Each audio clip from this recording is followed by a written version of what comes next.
The quality of mercy is not strained. It droppeth as the gentle rain from heaven upon the place beneath, and it is twice blessed. It blesseth him that takes and him that gives. It is mightiest in the mightiest. It suits the throned monarch better than his crown. And that, my friends, is a pretentious piece of Shakespeare that I've had rattling around my head for 30 years. I'm not an actor or anything like that. I just remember learning it in theatre class, and it stayed with me for 30 years at least. It got me thinking today, what else has lasted a long time in your life? What else has moved you? And I bet most of the answers are going to be movies or books or TV shows or music or art or some kind of creativity, because that's what moves people. Storytelling is what resonates with people. And I think one of the problems that we as creative people suffer from is this lack of belief in ourselves and this lack of belief in the importance of what it is we pursue creatively, the stuff that really inspires us. And I think we need to fight that. I think maybe the biggest roadblock between so many talented creative people and living a life in which they support themselves and their family through their creative talent is a mental one. There's this Instagram account I follow called Inspired to Write.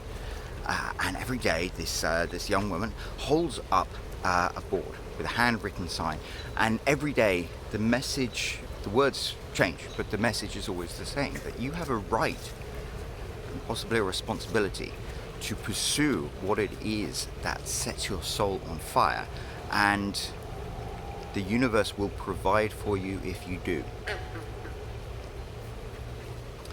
It's a really tricky one, Anne.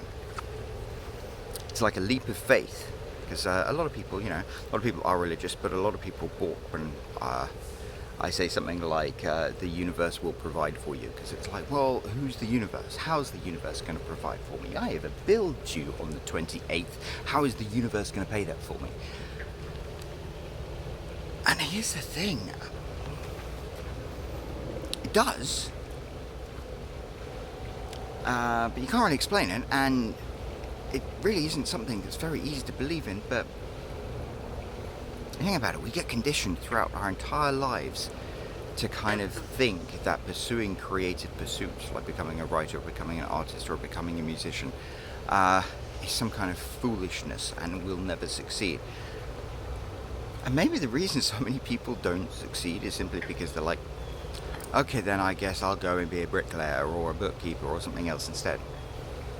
Maybe the biggest test, the biggest challenge that a creative person faces is having faith in what it is they create. Because maybe, whatever creative pursuit you have, I'm a writer, there are people who are artists or musicians, most people call it the craft, their craft. Whatever your craft is, as I said, I think in the last video I did, you have to learn it. And you start off and what you create sucks. But each time you create something, it gets better. And then maybe the reason so many people who have creative aspirations never end up making a living from them is simply because they get to that stage of frustration where they realize that they need to learn so much about the craft, and then so many other people are telling them, they need to do something sensible with their lives. But maybe that's when they give up.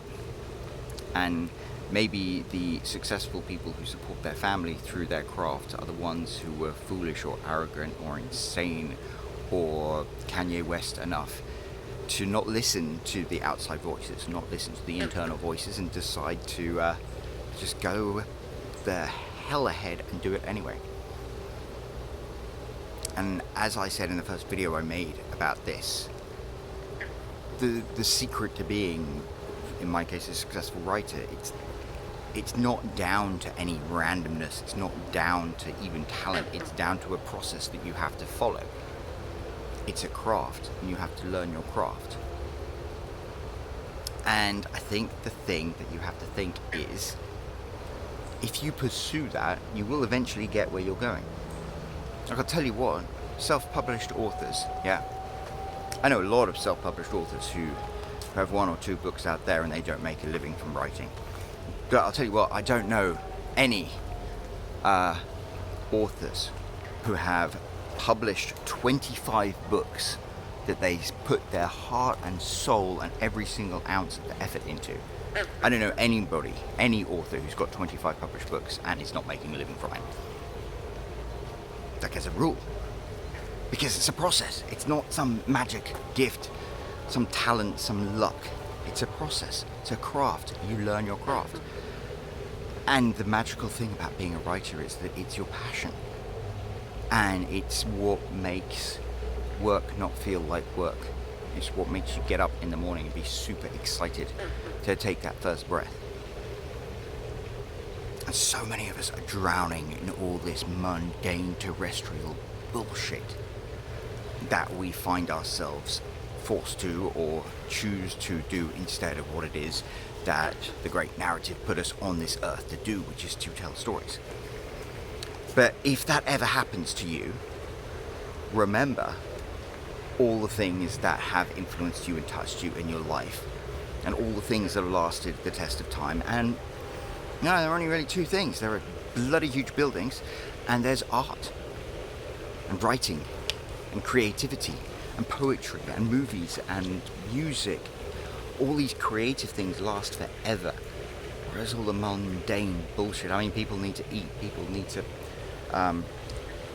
drink, people need to do their basic mundane stuff, but at the end of the day, those of us who are called to be creative people have the chance of immortality. And that is a daunting burden and responsibility, but also it's like an incredible blessing. Imagine that. I think in my days as a kid, I lived in Cornwall for a bit, and my parents used to take this tiny town that was supported by nothing but a Cornish pasty factory, which pretty much everyone worked at. It smelled of onions a lot at certain times of the day. Anyway, there was this one bookshop there. It was a second-hand bookshop where it was obviously so infrequently visited that they didn't have anyone who worked there. It was an honesty box thing where you just put money into this tin if you chose to take any of the books. And I used to be so excited. I used to race there, go whizzing through all the books to try and find the Ian Fleming ones or the Saint books. Oh, must have got 80 Saint books in the end from those things. And I also used to pick up any exciting books that I saw there, any saucy books. Oh, I remember there was one great one. It was called The Girl from Mephisto. It was some super cheesy 60s spy book. And there was another one. I don't remember the name of it, but it was about it was like this rival tale of this New York Jew who was a sex addict. And it was basically just pornography. But, Anais Nin. I remember my first Anais Nin book I got from that bookstore. And, yeah. You can't be a romance author unless you've read her. Yeah, but it was incredible. Maybe none of these books have been sold in donkey's years, and maybe the guy who wrote The Girl from Mephisto never made a living from it, but I'll tell you what, all those books touched my life. In a substantial way. I'm sitting here 20 years later talking about them. So you know what, your book, your craft, your story, whatever it is important, and you have a right to share it with the world. And the world or the universe will look after you if you do so. And if that sounds completely crazy, I understand, because it does sound completely crazy. I'm not making this video really to speak to anyone but myself, because I need to convince myself of this as much as anybody else. But let me leave you with one last thing, one last piece of evidence that you have the right and the responsibility to support your family through whatever creative thing it is you do. Okay. There is this group of scientists who won a Nobel Prize. You can Google this, I'm not making this stuff up. They won a Nobel Prize for discovering that Viagra would help alleviate the symptoms of jet lag in hamsters. Google it, swear to God. So let me just run that past you again. Okay, a team of scientists won a Nobel Prize for discovering that Viagra helped alleviate the symptoms of jet lag in hamsters. So scientists, I find, generally get paid more than, say, convenience store workers. And with these scientists, who presumably got paid a living wage to find out whether or not Viagra treated the symptoms of jet lag in hamsters. I have so many questions. But first and foremost is the one, these people got paid for that. These people got paid probably a pretty good wage to discover whether Viagra would help alleviate the symptom of jet lag in hamsters. So whoever came up with this project must have been interested in this. They must have been like, oh, we've got a certain amount of funding going. Let's put it all on the hamster project. Because, you know, my hamster, last time we flew to Las Vegas, he was like dead to the world for the next 3 days. So yeah, maybe that was, I don't know. These scientists pursued their passion, their obscure, weird passion, and discovered whether or not Viagra helped alleviate the symptoms of jet lag in hamsters. Plot twist, it does. Presumably spent 12-hour days over test tubes and Bunsen burners finding this out. At some point, somebody must have got a bunch of hamsters and flown them back and forth across America or wherever they did this study, so the hamsters would get jet lagged. Presumably they had room service when they were staying or wherever they got to. I don't know. But this was a thing. This was a thing that somebody invested money into. So if you think that your book doesn't have any worth, just think that a bunch of scientists spent months and months discovering whether Viagra helped alleviate the symptom of jet lag in hamsters. So I think if that's something that people are willing to pay for, your book too is something that people should be willing to pay for. Other thing, this is true as well, okay? Do you know how ants navigate? They count the number of steps they take. There's one ant in the front, and he puts down pheromones, so all the other ants follow those pheromones. And then they count the number of steps they take to where they're going, and then count that same number of steps when they're back, and they'll find their house. How do we know this? Because a bunch of scientists got paid to stick stilts on the legs of ants and then study their behavior. And they worked out that if you stuck stilts to the legs of ants and made their legs longer, so their strides were longer, then they would overshoot the mark, because obviously they were doing the same number of steps, but the steps carried them further. It's very clever the way they figured this out. But I'm like, how do you stick stilts to ants' legs? Do you take them off again afterwards? Who came up with this idea? I mean, it seems to make sense. I don't know, but maybe there's another reason behind it. Maybe it's not that they count the steps. Maybe it's the fact that if you stick stilts to the legs of ants, they get discombobulated and get distracted for 30% of the journey, and that's why they overshoot. I don't know. So many questions. But what it means is that somebody at some point who was really interested in ants was like, we should spend some money and stick stilts to their legs and see if this theory works out. It's a great saint book, by the way, called The Man Who Loved Ants. Anyway, I digress. But my point is, if the world is willing to pay for scientists to stick stilts to the legs of ants, people are going to be willing to pay for your book. You have the right to make a living from your art, from your creativity. You just have a responsibility to follow it through. And I don't mean just like slinging something up on Amazon, the Kindle self-publishing platform.